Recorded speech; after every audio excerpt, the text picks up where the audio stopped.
A mente humana é muito limitada para entender.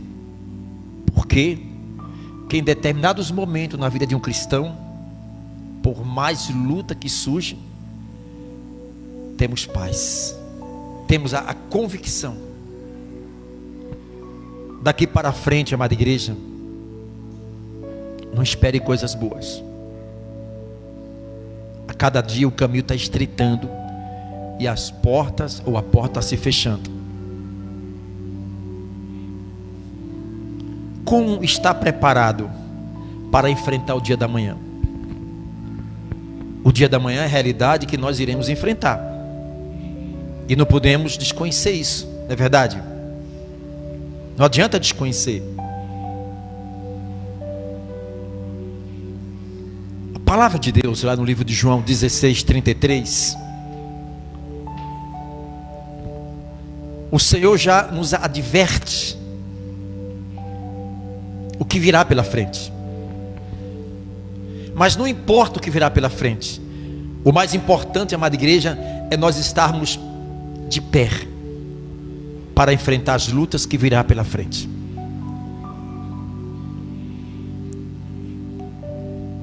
No livro de João, capítulo 16:33, o Senhor já nos alerta sobre o que virá pela frente.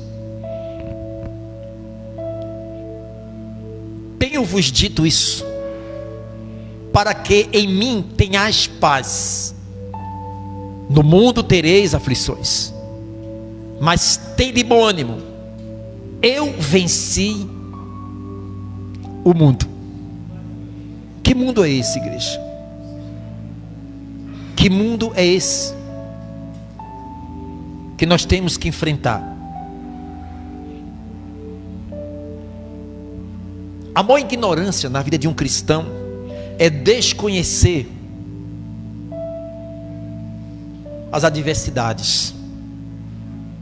Porém, existem muitas promessas por aí de um evangelho light, de um evangelho sem sacrifício, sem cruz. E para esses que entendem que o evangelho que é oferecido é este mar de rosa, na hora que vem as lutas, são frustrados. Acabam não tendo força para prosseguir. A palavra já nos adverte. Tenho-vos dito isso, para que em mim, só em Cristo é que nós temos paz. É só na palavra que nós buscamos esta paz. E a paz que o Senhor nos dá, não é esta paz que o mundo oferece lá fora. Paz de espírito. Paz de espírito. Alinhamento com o Espírito. Comunhão com Deus. No momento que o nosso coração vai se esvaziando, na mesma proporção que vai esvaziando, o Espírito Santo vai preenchendo. O Espírito Santo não pode preencher o que já está cheio. Agora, o que o nosso coração está mais cheio? Talvez uma mágoa, uma picuinha, um passado de tanto embates de derrotas. O que o nosso coração está mais cheio? Ressentimentos, lamentações. Espírito Santo, amada igreja, Ele é paz dentro de nós. É por isso que nós não compreendemos, ou muitos lá fora não compreendem, por quê? Que determinados cristãos, por mais de luta que passe, ele tem paz. Nunca deixe para buscar a Deus ou para orar quando as coisas começarem a apertar. Não faz isso. Orai em todo o tempo. Tem crente que só ora quando as coisas apertam, quando as coisas estão difíceis. Deixa eu buscar Deus, deixa eu fazer campanha, deixa eu fazer propósito com Deus. Não dependa, amada igreja, quando chegar as dificuldades para você orar. Ore em todo o tempo. O momento mais vulnerável na vida de um cristão é quando aparentemente as coisas estão bem. Não tem perseguição, não tem injustiça. Alguma coisa está errada na vida de um crente. É impossível quando a luz do Espírito Santo comece a brilhar na tua vida, para que trevas não sejam dissipadas. E as trevas sempre tentam apagar esta luz, mas não consegue. Lembre, eu sempre bato na tecla. O apóstolo Paulo, cheio do Espírito Santo, ele reúne a igreja e ele dá um alerta para a igreja. Hebreus 10:32, eu sempre falo: lembrai-vos de quando foste iluminados. O momento que o nosso coração foi iluminado foi o momento que nós tivemos um real encontro com Cristo. Não é um real encontro com uma religião, é um encontro com Cristo. É impossível o espírito do homem ter um encontro com o Espírito Santo para que o Espírito Santo não transforme de dentro para fora. É impossível. A religião não. A religião não pode transformar ninguém de dentro para fora, mas só a palavra. E o momento que um dia você aceitou Jesus como Senhor e Salvador da tua alma, foi aquele dia que o teu espírito, que não tinha luz, só tinha trevas dentro do nosso espírito, a luz iluminou. As trevas foi dissipada e a luz passou a habitar em nossa vida. E por causa disso, é exatamente o que Paulo, cheio do Espírito Santo, alerta a igreja: lembre deste dia. E por causa deste dia, suportaste as lutas e sofrimento. Então ninguém, amada igreja, tem um encontro com o Senhor para viver em mar de rosa. Pelo contrário, nós somos preparados pelo Espírito Santo para os embates da vida, porque a Bíblia diz: no mundo tereis aflição. Eu venci. O mundo, ele dá uma falsa paz, para que nós possamos ser enganados e achar que aparentemente tudo está bem na vida do crente, e a gente se acostume com isso. Quando Neemias estava reconstruindo o muro de Jerusalém, com uma mão eles trabalhavam e com a outra ele tinha uma espada. E foi no momento que a construção do muro de Israel aparentemente estava em paz, e Neemias aproveitou aquele momento para quê? Para trabalhar. Não dê trégua à sua vida espiritual, porque na hora que você para, amada igreja, o mundo espiritual não para, ele continua trabalhando em nossa vida. O diabo, ele é o pai da mentira. Ele tenta nos enganar a cada instante. O alvo sou eu, o alvo é você. Não esqueça isso. Então não fique pensando que amanhã vai ser mar de rosa, que não vai ser. 1 João 5,19. 1 João 5,19. Olha o que diz a palavra. O operador já saiu, né, do posto. 1 João 5,19.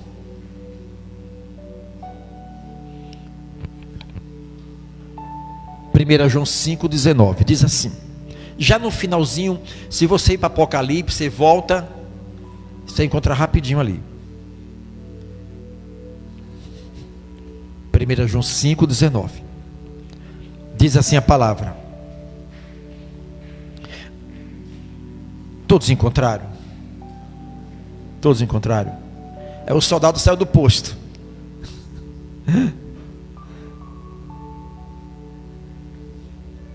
Sabemos que somos de Deus e que todo mundo está onde? Sabemos que somos de Deus e que todo mundo jaz. Não é o mundo do maligno, Não é que o mundo é do maligno. O mundo, essa palavra no grego chama cosmo. O sistema que rege esse mundo é maligno. Mas nós que somos de Deus, amada igreja, ou você crê que é de Deus, ou então você está perdido. Essa responsabilidade nós temos, amada igreja, quando nós fomos iluminados pelo Espírito Santo. Nós não somos qualquer pessoas, qualquer crente. Você não é qualquer crente. Você tem o carimbo do Espírito Santo. Nas nossas veias corre o sangue de Cristo. Na nossa vida temos a presença de Cristo. E transportamos esse Jesus sem vergonha de ninguém. Assumimos a nossa identidade. Levamos Jesus aonde quer que nós iremos e apresentamos Ele em nossa vida. Porque nós cremos que nós somos de quê? De Deus. Mas o mundo e o sistema do mundo é maligno. Imagine que tem todo um sistema arquitetado contra nós. Imagine só, aonde um crente vai, tem todo um sistema em volta de nós, tentando a nos destruir. Eu fico imaginando se Deus permitisse que os nossos olhos se abrissem. Daqui até tua casa, tu ia encontrar tanto demônios, cruzando os seus caminhos, rangindo os dentes, com tanto ódio de nós, que vocês não têm nem ideia. O mundo jaz. Como é que eu vou pensar que o dia da manhã vai ser fácil para mim, se o sistema me expurga, se o sistema nos rejeita, se o sistema nos odeia, amada igreja? Nós temos um exemplo bem vivo. Foi quando Jesus nasceu. O que aconteceu quando Jesus nasceu? Jesus nasce. E aí, quando Jesus nasce, chega uma informação. Uma informação que Jesus nasceu. E esta informação chegou ao rei Herodes, chamado o Grande. Este rei Herodes, chamado Grande, não foi o Herodes que levou Jesus para aquele tribunal e colocou para as pessoas julgarem. Jesus nasce. Este rei Herodes, o Grande, o demônio em carne, a história conta que esse Herodes, o Grande, ele matou a sua própria esposa e matou seus 2 filhos. E quando ele teve a informação que Jesus nasceu, ele fica enfurecido com muito ódio. O que ele manda? Ele pega os 3 magos e vai descobrir, através dos 3 magos, onde Jesus nasceu, para matar Jesus. No meio do caminho, uma intervenção divina vai até os 3 reis magos. José, ele é avisado para fugir para o Egito, pegar a criança Jesus. E lá José passa 2 anos para voltar para Nazaré, até que o rei Grande fosse morto, para voltar para a sua cidade natal. Igreja, como um Deus tão grande, Ele permite que enviasse seu filho exatamente em um período aonde havia um rei chamado Herodes o Grande, cheio de ódio. Até o nascimento de Jesus, o Deus Pai não poupou o sofrimento para eles. Jesus, o Deus Pai, Ele não isentou o seu filho a sofrer.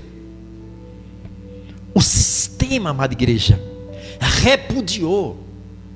O sistema maligno trabalhou para matar o Filho de Deus, a nossa promessa.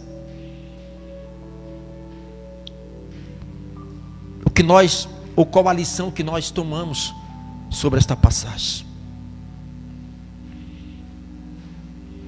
A luz veio ao mundo, e o mundo rejeitou. A palavra diz que Jesus, quando ele ia entrando em Jerusalém, ele chora, amada igreja. Jesus chora. Eu vim para os meus, e os meus me rejeitaram. Se rejeitaram Jesus, imagine você. Imagine você que está a cada dia procurando alinhar sua vida com Deus. A cada dia você está procurando ter uma vida de santificação para Deus. Não é de se estranhar, amada igreja, de você sofrer uma injustiça, de ser caluniado, perseguido. Prepara o teu coração daqui para frente, porque Satanás sempre vai mandar pessoas, os enviados dele, para tentar desvirtuar a tua fé, o teu caminho de seguir a Cristo. Então não é de se estranhar. Não tome por surpresa amanhã você ser traído pela sua melhor amizade, seu melhor amigo, sua melhor amiga. Não desconheça isso, igreja. O próprio Filho de Deus, ao nascer, olha o que este rei, ele faz um decreto, que todas as crianças de 2 anos abaixo fossem assassinadas. Imagine aquelas mães que tiveram seus filhos naquela época. De repente você pode pensar: que Deus é esse? Enviar o seu filho bem num período de um homem chamado Herodes o Grande, o demônio em carne. Ele faz um decreto, e todas as crianças de 2 anos abaixo foram assassinadas.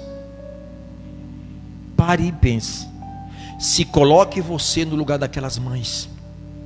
Se coloque você, mãe. Vê aqueles soldados invadir a sua casa, pegar a sua criancinha. A história conta que eles lançavam a criança para cima e a paravam com a espada. Não ficou uma criança de 2 anos que não fosse assassinada naquela época.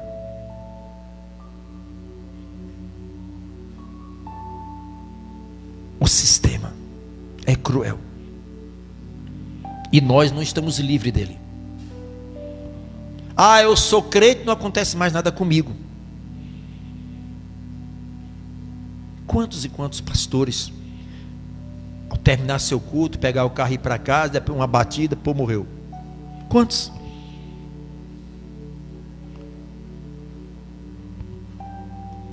Viva hoje como Jesus vai voltar agora, para que Ele não pegue nós de surpresa. Ah, Jesus vai voltar daqui. Ele pode voltar agora. E não importa o que nós fizemos de bom lá atrás. Ganhei muitas almas, eu fui um grande instrumento de Deus, eu tenho tanto tempo de igreja, eu oro, leio Bíblia. O que vale, igreja, é o seu estado espiritual agora. Prepara-te, ó Israel, para se encontrar com o Senhor teu Deus. Seja o vigia do seu coração, seja o guarda do seu coração. Cuidado, igreja.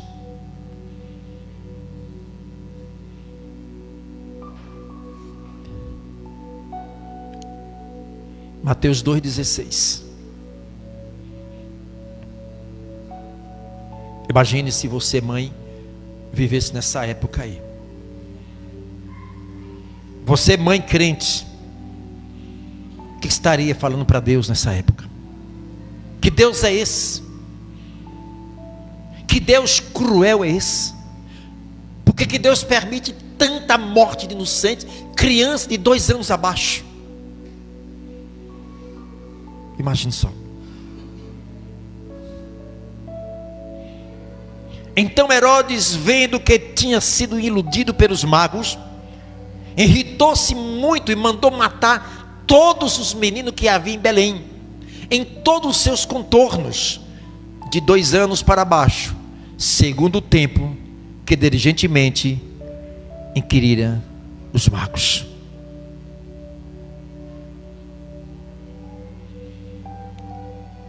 Às vezes tem pessoa que diz assim: por que Deus permite? Dá só exemplo. A filha da nossa irmã Luana, 6 anos. Como Deus permite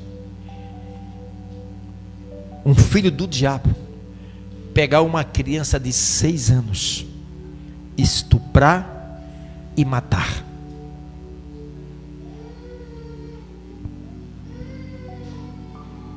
Como? Que Deus é esse? Porque Deus permite morte de inocentes, sofrimento de inocentes. O primeiro inocente, amada igreja, que sofreu tantos ataques desse sistema foi Jesus. Só que Jesus, ele veio cumprir um plano especial, um plano específico, de morrer na cruz por nós. Aquelas crianças, o sangue daquelas crianças já estava simbolizando o sangue de Cristo que lá na frente ia morrer por nós. Jesus não é açougueiro, Ele quer a nossa alma. Nós aqui estamos preocupados com a morte física. A morte que nós temos que se preocupar é com a morte espiritual. Se tem uma coisa, amada igreja, que um cristão não tinha que ter medo, era de morrer. Sabia disso? Porque todos nós almejamos a glória de Deus. A palavra diz que o Senhor foi preparar as nossas moradas, para onde Ele estiver, que nós também esteja com Ele. A maior esperança da igreja um dia é se encontrar com Cristo.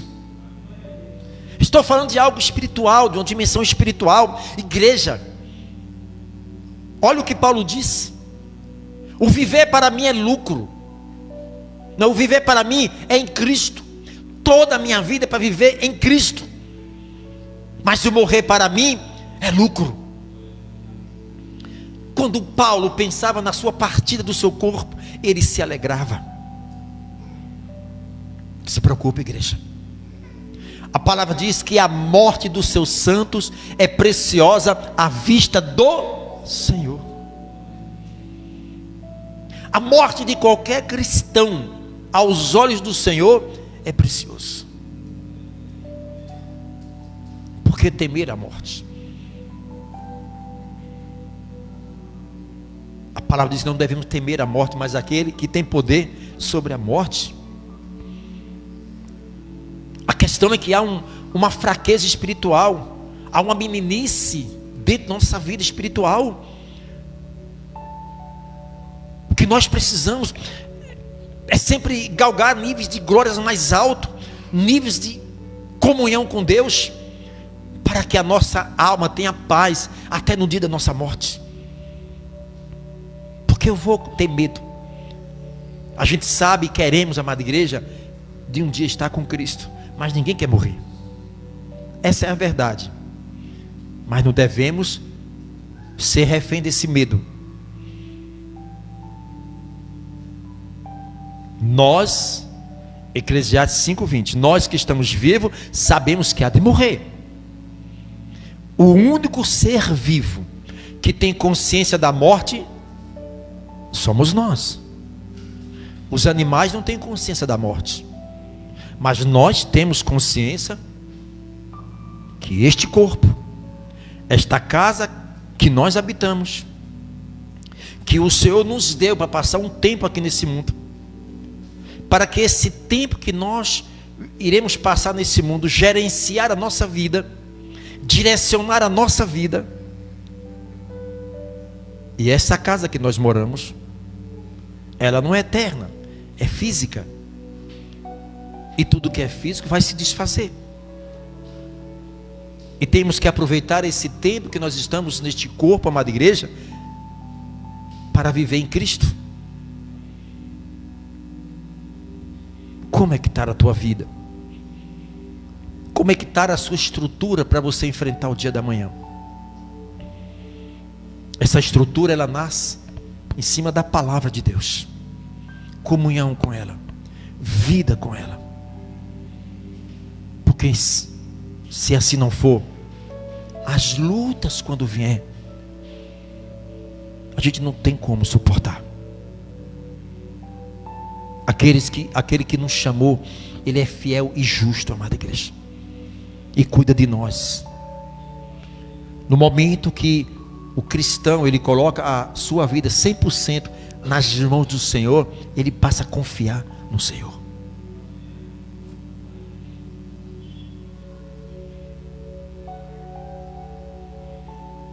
Deus não limitou o seu filho de sofrimento. Deus não limitou os seus discípulos de sofrimento. Toda a história dos grandes homens de Deus não foi fácil para nenhum deles. E por que para mim vai ser fácil? Mateus 10, 24. Abra aí para você uma coisa. Se para os discípulos não foi fácil, para os profetas não foi fácil, por que para mim e para você vai ser fácil? Se a palavra diz: no mundo tereis aflição.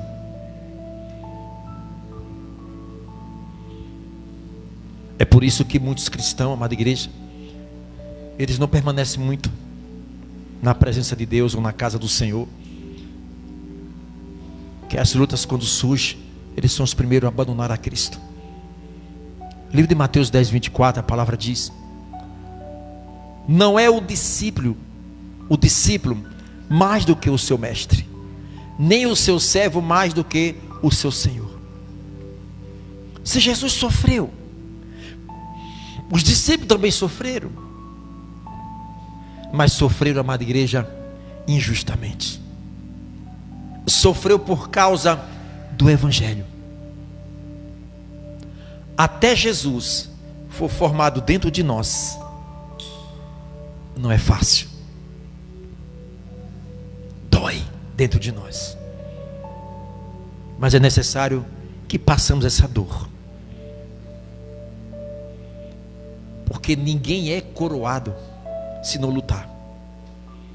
Nenhum atleta é coroado se eles não lutarem.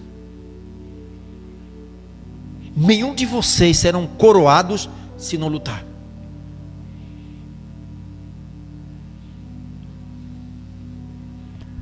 Você, às vezes, um lutador de boxe, de artes marciais,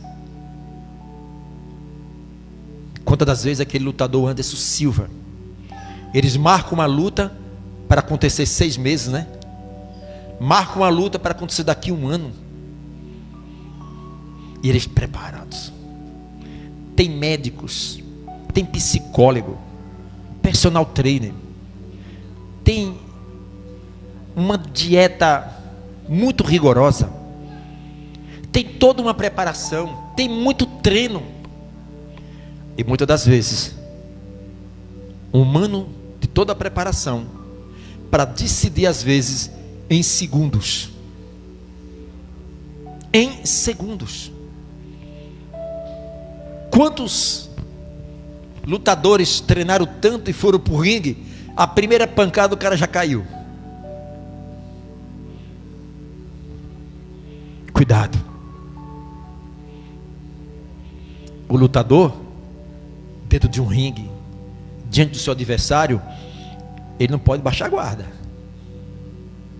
Qualquer vacilo é fatal. A vida espiritual é a mesma coisa. Nós estamos não no ringue físico, mas no ringue espiritual. E qualquer deslize que a gente dar à amada igreja, a pancada é certa.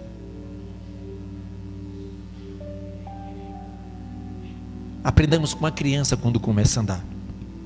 Dá o primeiro passo, cai. Ela desiste.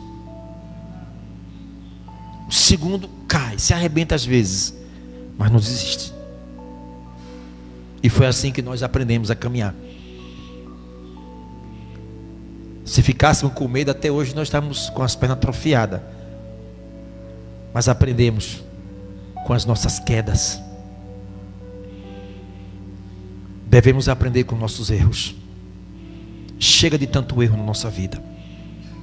É momento de consertar essas falhas. Essas falhas são brechas que minam nossas forças, que acaba, paralisa o nosso crescimento espiritual. E aí muitos querem que a igreja resolva o problema.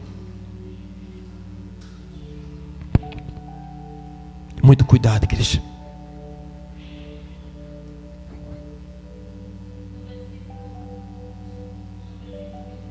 É isso que eu ia passar agora. O irmão deu sede. Passa aí, irmão. Basta aos discípulos ser como o seu, e ao seu servo ser como o seu Senhor. Se chamaram Beelzebu ao pai de família, quanto mais aos seus domésticos.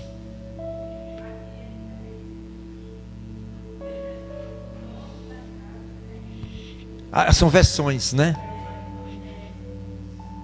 João capítulo 8.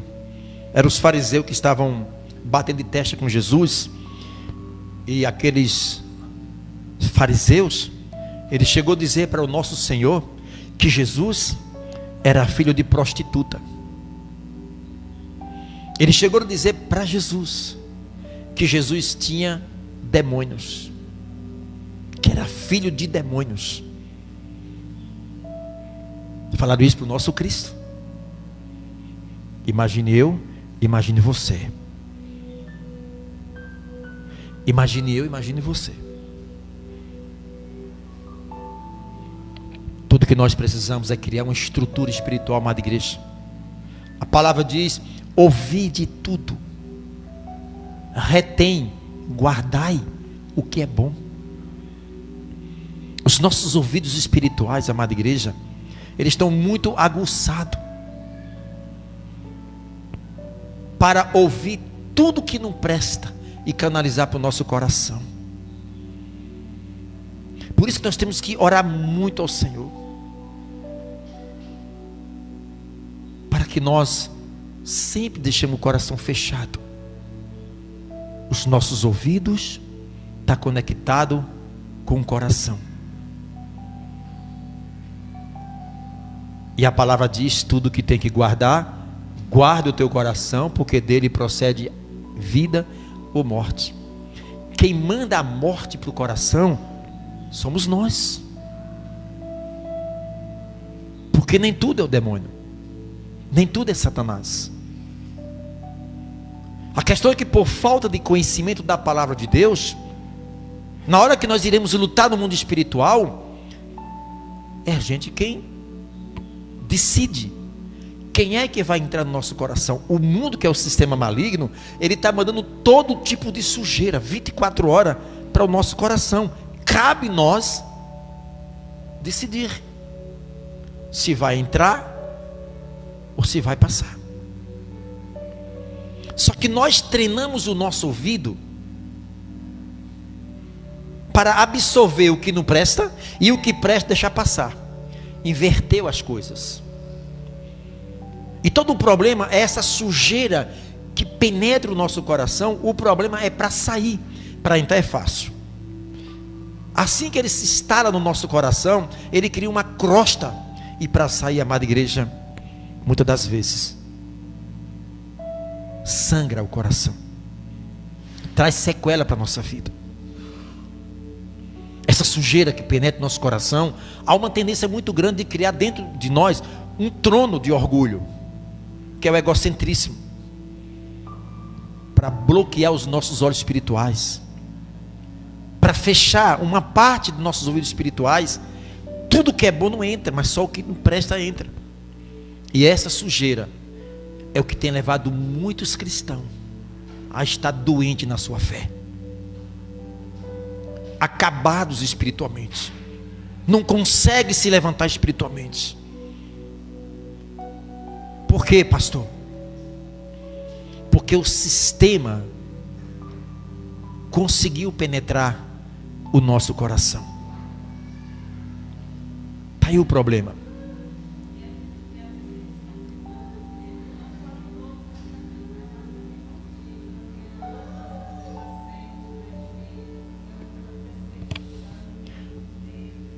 A história iniciou de perseguição, de sofrimento, de dor, de angústia. Iniciou na vida de um ser humano a partir do pecado de Adão. A culpa foi humana, amada igreja. Deus não é culpado por nada. A violência está implantada nesse sistema aí porque foi o homem que autorizou.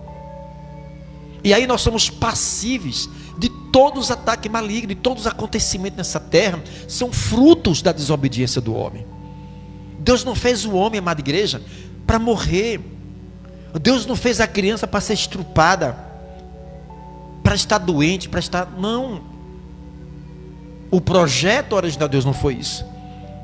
Mas o pecado do homem levou a raça humana todinha a essas consequências. O homem não ia morrer, mas através do pecado a morte veio, a morte eterna. O homem estava condenado à morte eterna. Graças a Deus, o Senhor envia seu Filho e lá na cruz nos traz a vitória eterna. Então a raça humana ficou, a própria terra ficou amaldiçoada. Então foi estabelecido o sistema. E quando isso vai acabar, pastor? No dia que nós deixarmos o físico e partir para a glória, aí sim nós vencemos. Não tem mais choro, no céu não tem mais lágrimas, não terá mais noite, não terá mais dia, não terá tipo nenhum de sujeira, ressentimento, porque lá é só glória. Aqui, enquanto eu estiver nesse corpo físico, estou sujeito a tudo. Se assim não fosse, crente não morria de acidente, de tiro, de tantas e tantas coisas. Então não venha com essa ideia, porque eu vou aceitar Jesus, vou para a igreja, eu estou livre de tudo. Nós somos seres humanos. Satanás pode atingir o nosso corpo, mas a nossa alma não. O nosso espírito não. O nosso espírito foi comprado, lavado e remido pelo sangue de Cristo. Essa é a única esperança da igreja de Cristo. A vida eterna com Ele, que aqui está muito rápido. O que é que eu tenho que fazer, pastor? A cada dia se voltar para Deus, a cada dia crescer espiritualmente, a cada dia se envolver mais com Deus. O momento que o nosso espírito está fortalecido com a comunhão de Deus é diferente, igreja. É diferente.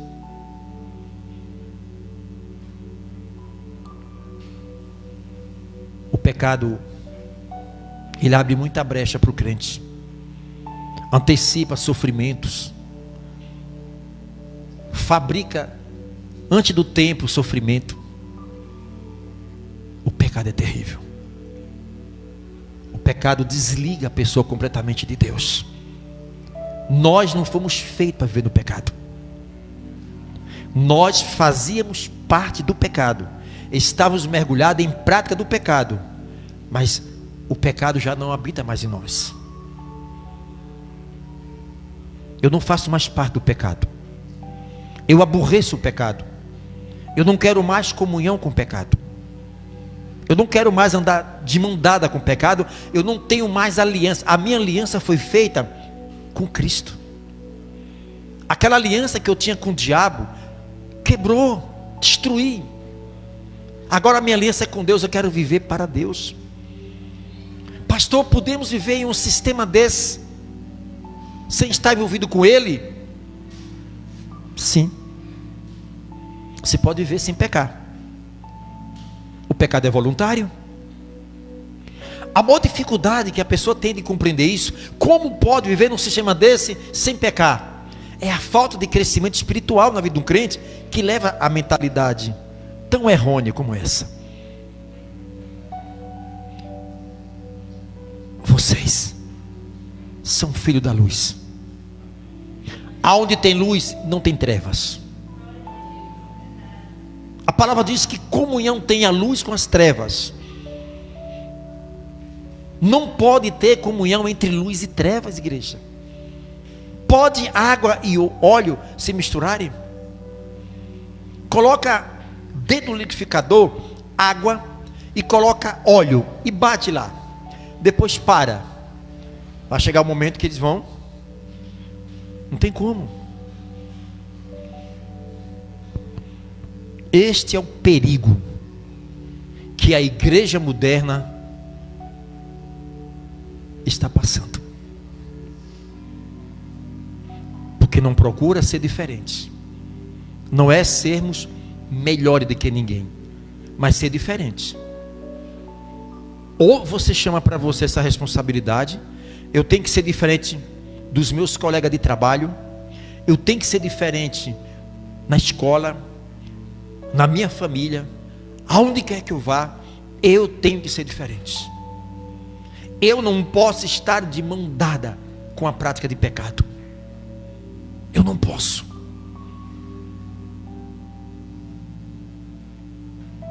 O evangelho não é esse mar de rosa que estão pregando por aí. Lembre que uma rosa sempre tem espinhos. É ou não é, Liz? Não vai pegar uma rosa de qualquer maneira não, que você vai se furar. É bonita, mas tem que ter muito cuidado para pegar na rosa.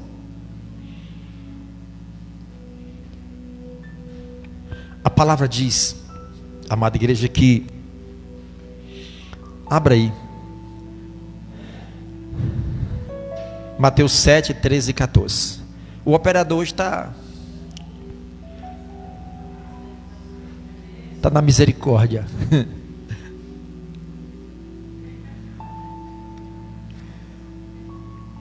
Mateus 7, 13 e 14. Isso.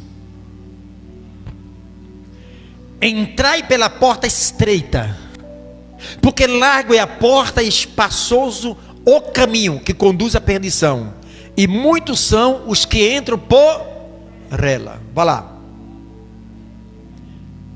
E porque estreita é a porta e apertado o caminho que leva à vida, e poucos há que a encontre. Igreja, o nosso Jesus Cristo está oferecendo um evangelho fácil, estreito ou não é? É renúncia ou não é? Evangelho sem renúncia não é evangelho. Cristianismo sem cruz não é evangelho. Esse sacrifício ele precisa estar correndo dentro das minhas veias. Eu tenho que ser diferente. Quem já fumou aqui? Quem fumou cigarro aqui? Já, Jackson? Charuto? Aquele espacaio? Observe, você que já fumou, se você chegar num ambiente que alguém está fumando, como é que você se sente? Hein? Digamos que você vai entrar em uma sala onde tem um monte de fumante. Não. Você sente bem? Sente bem. O que acontece? Se alguém acender um charuto perto de você, incomoda? Incomoda. Imagine o pecado causar isso na sua vida. Há pecados que para você e para nós não é mais atraente. Sabe por quê? Porque nós crescemos em relação àquele pecado. Aquilo já não me derruba mais, já não me atrai mais. Aquele tipo de pecado que chega como tentação para você, já lhe causa nojo, vergonha. Não tem pecado que é assim? A imundícia, você já vê o pecado como imundícia? É porque você cresceu em relação àquele pecado. Aquele pecado, ele já não tem mais força, ele já não mais lhe atrai, porque você cresceu, e aquele pecado que te dominava, hoje você tem o domínio sobre ele. Você tem um domínio sobre aquele pecado, e não adianta. Imagine o quanto nós temos que crescer espiritualmente. Imagina, igreja. Há muitos pecados que vêm com uma farsa, em um nível de tentação, amada igreja, que você não tem nem ideia. Mas por mais nível alto que esteja aquele pecado, a farsa, eu tenho que estar mais alto ainda do que aquele pecado espiritualmente. Como é que eu vou resistir isso? Se eu não tiver em comunhão com Deus, se eu não tiver em oração, se eu não tiver em propósito com o Senhor, eu não vou suportar. Então o mundo que já do maligno, que é o sistema desse mundo, o sistema podre, sujo, imundo, eles estão trabalhando, amada igreja. O diabo sabe que ele não vai usar uma pessoa para te oferecer um charuto, ele não vai perder o tempo, que ele não vai cair nessa. Você um dia que estava mergulhado em bruxaria, em magia, que o Senhor te libertou, não adianta que o diabo não vai mais te chamar para ir para lá, porque ele sabe que você não vai. Mas ele tem estratégia, sempre observando em nós os nossos pontos fracos, para tentar minar a nossa força. O Senhor apresenta um evangelho com uma porta muito estreita. A porta do evangelho que conduz os céus é tão estreito que só a alma vai passar por ela. Só a alma. A bagagem não passa, igreja. A bagagem fica fora. É só a alma. E diz a palavra que são poucos os que irão entrar por essa porta. Por quê?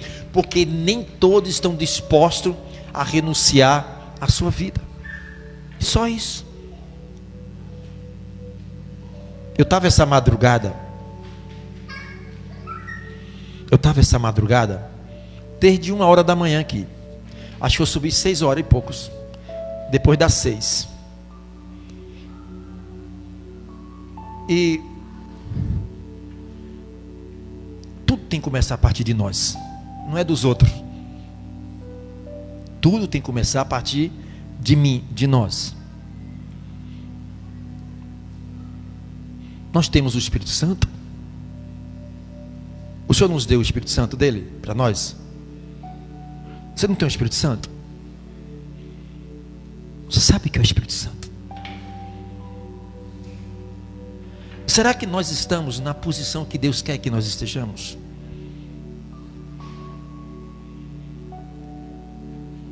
O Espírito Santo é o mesmo que desceu sobre Jesus, é o mesmo que desceu sobre os discípulos. Ele não mudou, é o mesmo. Aí nos deu a palavra, nos deu o seu nome. Mas o que está acontecendo com uma igreja moderna, com uma igreja atual, com uma igreja cansada, com uma igreja que deixou de alinhar o seu espírito com Deus, com a igreja que se acomodou com o passar do tempo, com uma igreja que não ora mais como antes, que não vive mais como antes. O que é que está acontecendo? Por que que não acontece aquilo que nós falamos? Se quando falamos de um Cristo vivo dentro de nós, porque quando abrimos a nossa boca, as coisas não acontecem. Por quê? Porque nos dias de hoje se fala tanto de Jesus e nada acontece. Nunca se ouviu falar tanto de Jesus, mas nunca também se viu tanta falta de poder e sinais como no dia de hoje. O que é que está acontecendo? Será a palavra de Deus perdeu a sua validade? Será que Jesus perdeu o seu poder? Será o nome de Jesus que não tem mais autoridade? O que é que está acontecendo? O problema não é nós pronunciar a palavra de Jesus, o som. Até já falei isso. O som, a palavra que sai de Jesus. Problema que nunca foi problema. A questão não é só o pronunciar a palavra. Toda a questão é de onde sai. Qual a fonte que é produzida o nome de Jesus? Qual é a fonte que é produzida a palavra de Jesus? Duas fontes é que produz. Uma, o espírito do homem. O espírito do homem que produz essa palavra e fala. Esta palavra é uma coisa. É um Jesus, foi pronunciado pelo espírito do homem. Isso aí, todo mundo aí fora é o que mais se fala de Jesus. Tem até pessoas com o nome de Jesus e é chamado de Jesus. Católicos, cristãos, espírita, macumbeiro, todo mundo fala o nome de Jesus. A questão é, a palavra de Jesus, qual a fonte que foi gerada? De onde saiu este nome? De onde veio este nome? A fonte foi o Espírito do homem, ou esta fonte foi do Espírito Santo?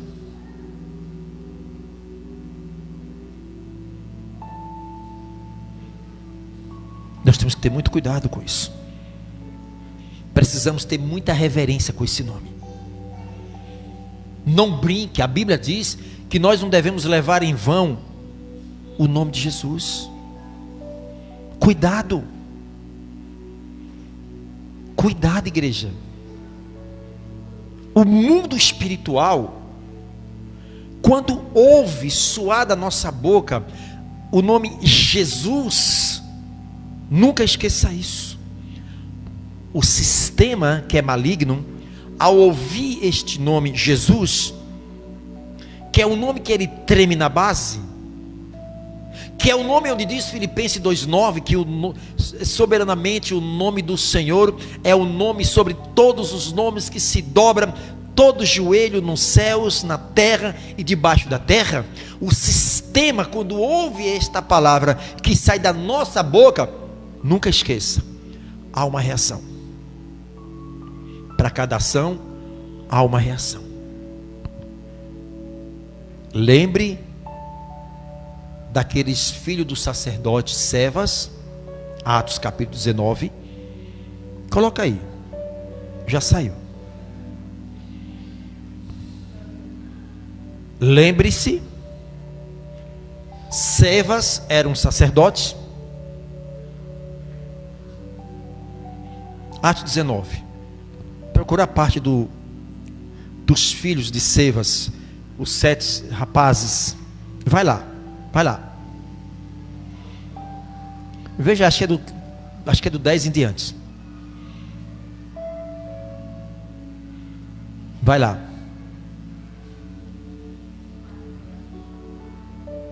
Acho que lá para o 20, vai para o 20.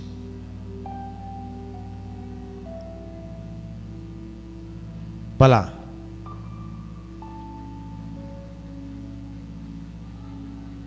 Não.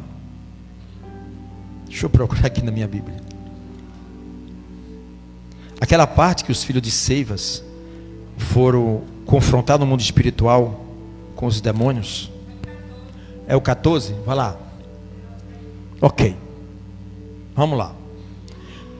Igreja, se a gente lê antes do 14, você vai ver que a Bíblia diz que pelas mãos de Paulo, né?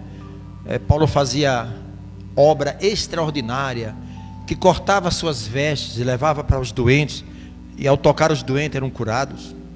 Paulo que expulsava os demônios, libertando as pessoas das garras de Satanás. Aí, alguns dos exorcistas judeus ambulantes tentavam invocar o nome do Senhor Jesus. Observe, eles invocavam o nome de quem? De Jesus. Eles invocavam o nome de Jesus para expulsar um demônio que estava numa pessoa. E eram 7 irmãos, filhos de sacerdotes. Invocar o nome do Senhor Jesus sobre os que tinham espíritos malignos, dizendo: encorujo vós por Jesus a quem Paulo prega. Observe, os que faziam isto eram 7 filhos de Seva, judeus principal dos sacerdotes. Vamos lá. Respondendo, porém, o espírito maligno disse: conheço a quem? O diabo conhece Jesus. O diabo conhece Jesus. Mas aqueles homens estavam pronunciando o nome de quem? Eles usou o nome de quem para expulsar aquele demônio? De Jesus. Foi ou não foi? E por que os demônios sujeitou o nome de Jesus pronunciado pela boca deles? Por quê? Eles não falaram o nome de Jesus? Então os espíritos malignos deveriam se sujeitar o nome de Jesus que estava sobre aquele homem. Mas por que não se sujeitou? Vamos lá. E bem sei quem é Paulo. Olhe, o diabo conhece Paulo. Ele conhece quem serve a Deus. O diabo conhece cada um de vocês, igreja. Ele sabe os caminhos que vocês já andaram. Ele não sabe que daqui para fora, daqui para frente ele não sabe, porque ele não é onisciente. Mas ele sabe todos os caminhos que nós trilhamos dessa porta para fora. E nesses caminhos que nós trilhamos, ou que vocês trilharam, ele sabe quais as ligações que você tem com ele. A mágoa, o ódio, a incredulidade, uma série de coisas. Então ele conhece, assim como Deus nos conhece, o diabo também nos conhece. Eu sei quem é Paulo. O diabo tem que saber quem é você, igreja. Ele não pode te acusar diante de Deus se você está alinhado com a palavra. Ele não pode te acusar, você que está na luz. Ele não consegue penetrar a sua vida porque você está na luz. Mas se você tiver uma prática de pecado, tem uma brecha, deu legalidade, ele negocia com a sua fé. E a primeira coisa é colocar medo contra ele. Tem pessoas que têm medo do diabo. Tem crente que tem medo. Até para falar o nome tem medo. Ele conhece quem é de Deus. Mas vós quem sois? Na hora que você pronuncia a palavra do Senhor, a primeira coisa que o diabo vai indagar é assim: quem é você para falar nesse nome? Quem é você? Vamos lá. E saltando neles o homem que tinha um espírito maligno, assenhorando-se de 2, pôde mais do que eles, de tal maneira que nus e feridos fugiram daquela casa.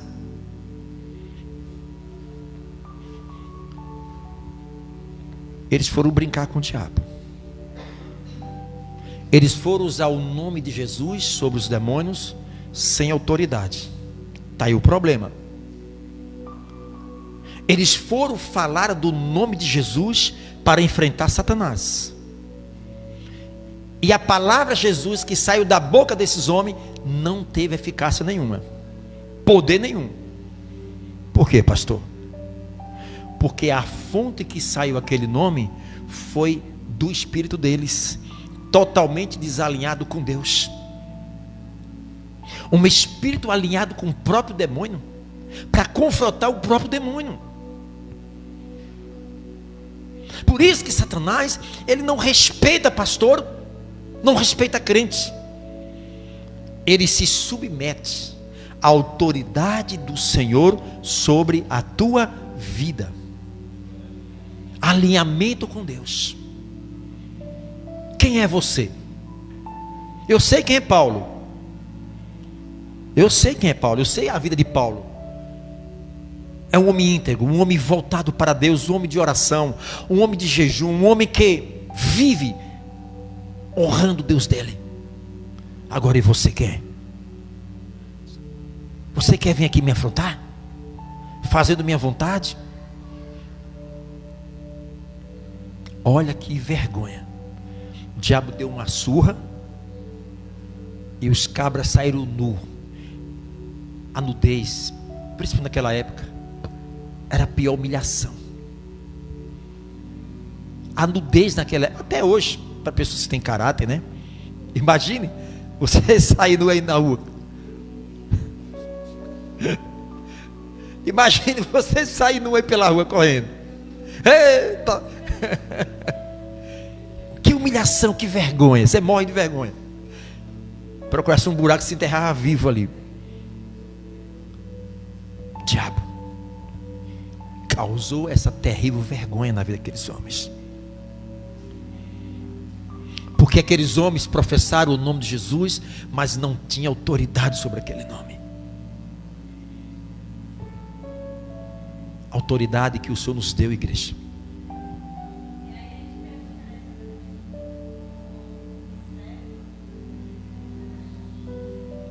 A palavra diz: tem que haver uma diferença entre os que servem e os que não servem a Deus. Esta diferença, ela começa aqui dentro. Acabou. Você é responsável pela sua vida espiritual. Não fique reclamando de Deus.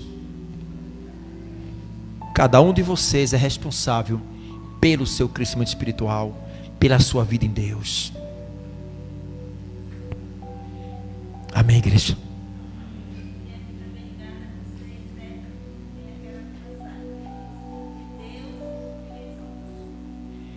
Gálatas 6:10, vou contar aí. 6:7, Gálatas 6:7.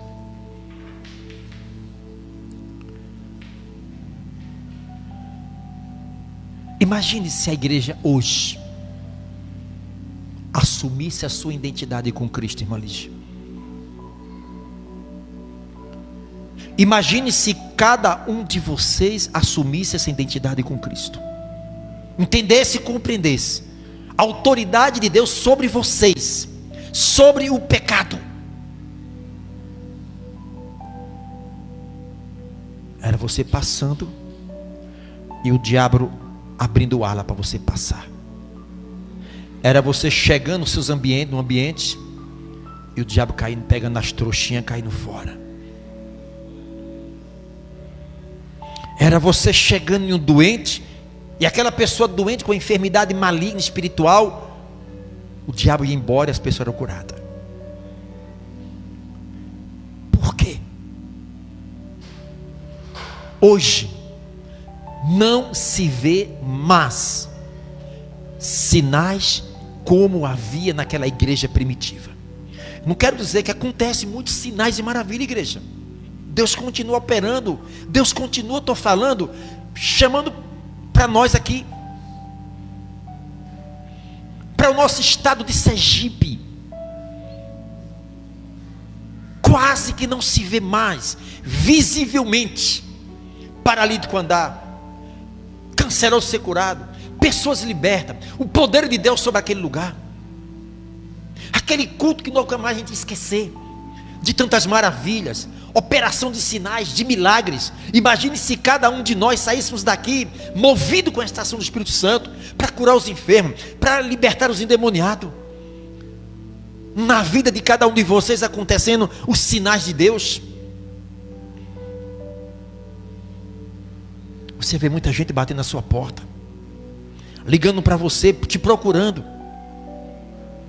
Alguma coisa está errada. Alguma coisa está errada. A palavra diz: de que se queixará o homem? De que o homem está se queixando? Dos seus próprios? Se queixe dos seus próprios? A sua vida, quem manda é você. Ou você manda na sua vida, ou alguém vai dominar a sua vida. Ou você aprende a andar com suas pernas, ou então você vai andar com as pernas dos outros o tempo todo. Tenha posição. Mostre de que lado vocês estão. Porque dessa porta para fora, a batalha é sangrenta. É sangrenta. E nós não podemos ser crentes amufinados. Uma cara feia, eu não venho mais para a igreja. Ah, que o vizinho não falou comigo, estou muito chateado.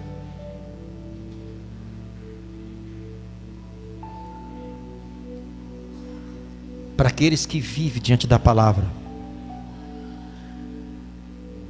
quando são perseguidos e injustiçados, é aí que ele tem mais força.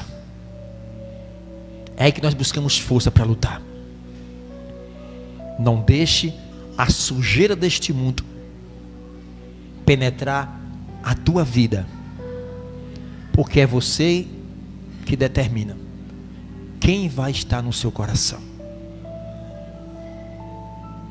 Crente que não ora, que não lê Bíblia, que só pega a Bíblia quando vem para a igreja. Tem crente que é assim. Aí as lutas vêm, vocês querem ir junto com a luta, só isso. Enfrente elas, vença elas em nome de Jesus. Não com as suas forças, mas com a força de Deus que você buscou na sua vida com Deus. Amém, igreja?